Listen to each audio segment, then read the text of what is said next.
Hello friends, welcome to the wrestler shorts 90। भाई ये जो लिस्ट आज की है ना, मुझे लगता है कि यानी कि 2024 में जो वर्ल्ड यानी कि भाई मोस्ट चैंपियनशिप वाला बंदा जो रहा है 2024 में, वो कौन रह चुका है। सबसे पहला नाम जो आता है वो तो कोडी रोज का आता है। भाई उसका जो है रिकॉर्ड यानी कि एकदम से लेवल पर चल रहा है, क्योंकि रोमन रेंस को वो हार करी वो वर्ल्ड हेवीवेट चैंपियनशिप का यानी कि ऐसा कुछ वो अपना जो टाइटल है उसका नाम बनाया और खुद का भी नाम बना दिया। और भाई मुझे ऐसा लगता है कि कोडी रोज जब अपनी जो चैंपियनशिप इसके पास है, मुझे लगता है कि ऐसी चैंपियनशिप कोई भी विन नहीं कर पाया होगा 2024 के WWE हिस्ट्री में। नंबर दूसरे पर आते हैं भाई गुंथर का। तो आपको बताया कि वर्ल्ड हेवीवेट यानी कि जो चैंपियनशिप यानी कि न्यू आई थी वो सेड्रिक नॉलेज के हाथ में आई थी, मगर उससे भी बड़ा जो यानी कि डेज वाला यानी कि एक्सपेक्ट यानी कि किया जाए तो वो गुंथर बंदा है जिसने वर्ल्ड हेवीवेट चैंपियनशिप अपनी तरह से रिकॉर्ड बनाया। एक तरह से यानी कि बिल्कुल भी हार नहीं मानी इस बंदे ने किसी के अगेंस्ट। हालांकि एक मैच तो था यानी कि वो चैंपियन वर्सेस चैंपियन जो कोडी रोज और गुंथर का हुआ था, उसमें ऐसा ही अनाउंसिंग हुआ था कि वो चैंपियनशिप के अगेंस्ट नहीं था, वो यानी कि चैंपियन वर्सेस चैंपियन का ऐसा कुछ मैच था। और नंबर 2 पर आते हैं भाई हमारे डेनियल ब्रिस, जो वर्ल्ड हेवीवेट चैंपियनशिप के यानी कि जो वो विनर रह चुके हैं, मगर बहुत ही कम उसके टाइम में ये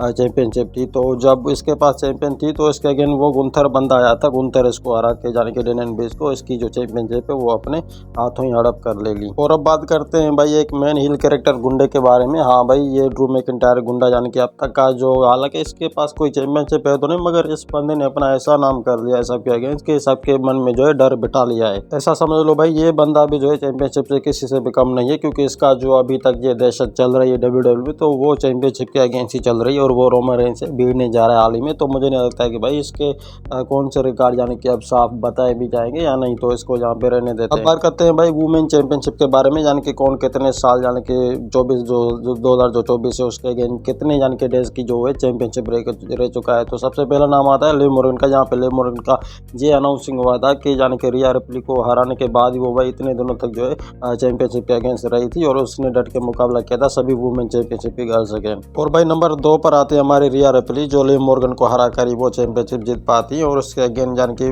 कुछ ही यानी कि मंथ के ऐसे ही कुछ चैंपियनशिप की डेज के लिए वो अनाउंसिंग हुई थी, क्योंकि रिया रिप्ली का नाम जो है अब तक का सबसे दूसरे नंबर पर है WWE में उस चैंपियनशिप के अगेंस्ट जो लिव मॉर्गन के पास अभी के टाइम में। और अब बात करते हैं यू स्काई के बारे में। भाई इस बंदी का तो कुछ कह ही नहीं सकते, क्योंकि ये बंदी जो है कुछ ही मंथ के बाद अपनी चैंपियनशिप विन कर जाती है और फिर हरा भी जाती है। इसकी क्या वजह, इसकी क्या रीज़न होती है भाई? एक तो होता है ना जो WWE फेस कैरेक्टर जैसा होता है, मगर इस बंदी का जो है फेस कैरेक्टर बिल्कुल भी नहीं मिलता था इस चैंपियनशिप के अगेंस्ट। तो हाल ही में कुछ ऐसा नंबर इसको तीसरे पर लाया गया था। नंबर 4 पर आते हैं भाई प्रियंका बेलर को कौन नहीं जानता है WWE में। ये भी अपनी बंदी चैंपियनशिप को यानी कि NXT को जो है विन करके जाती है और फिर अपना नाम जो है एकदम से कैरेक्टर हिल कैरेक्टर में भी ये बंदी आ जाती है, क्योंकि उसकी अगेंस्ट जो होती है एक टैग टीम चैंपियन के मैच होती है जो इसकी दूसरी पार्टनर है उसके अगेंस्ट। मगर इस बंदी का जो नाम है वो 4 नंबर है, यानी कि चैंपियनशिप के अगेंस्ट के डेज जो विन कर पाती है WWE में।